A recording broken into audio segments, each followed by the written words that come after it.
Well, hello, dear friends, from the highest point in Thailand. I'm at the Doi Inthanon National Park. Now, there's kind of a complex up here. There's several different things to visit up here. Probably first and foremost, is the peak, right, where you can actually stand at the very top, the highest point in Thailand. Um, Incidentally, it's sort of connected to the same chain of mountains that go towards Mount Everest and sort of the Himalayas.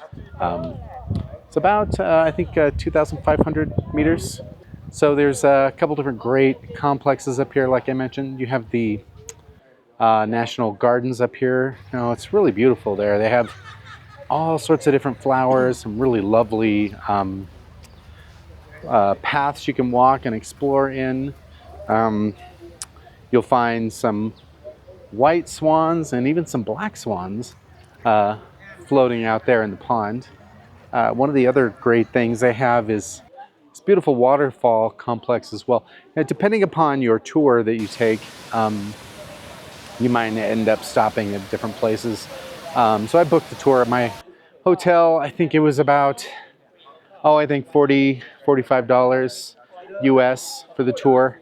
They'll pick you up at your hotel, drive you out to a couple different stuff. It's a fairly typical tour that you would find in places like Asia. So they would pick you up at your hotel. You have a couple different stops. One of the stops was this really cool coffee uh, plantation. I guess it's sort of run by the Hmong tribe. So that tribe of people you'll find all across different parts of Asia, in Laos, in Vietnam, and of course Thailand, southern China. They're kind of hill people that exist up in smaller villages in the mountains. But here they grow coffee and some other things, strawberries, that kind of thing. Now, 50, 60 years ago, they would grow opium. That's obviously not what they're doing nowadays. At the top, there's a complex, the King and Queen's pagodas. Now, they're matching pagodas. The one on the left is for the king, and the one on the right is for the queen.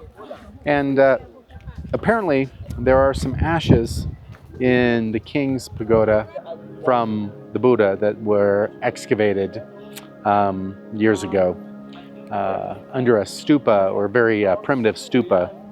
So beware of that. It's a fairly revered holy place. So just like any other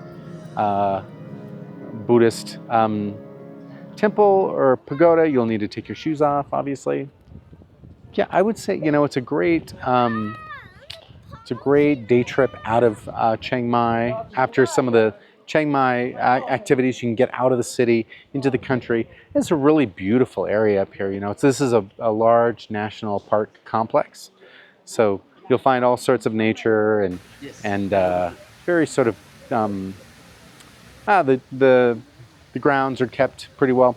That's the other thing I should mention. The tours are great because oftentimes, they'll include the entrance fees and all that kind of thing, parking and that kind of stuff. So, I suppose you could rent a motorbike and make it out here, and then pay all the entrance fees and all that stuff. It's probably easier just to have a curated tour.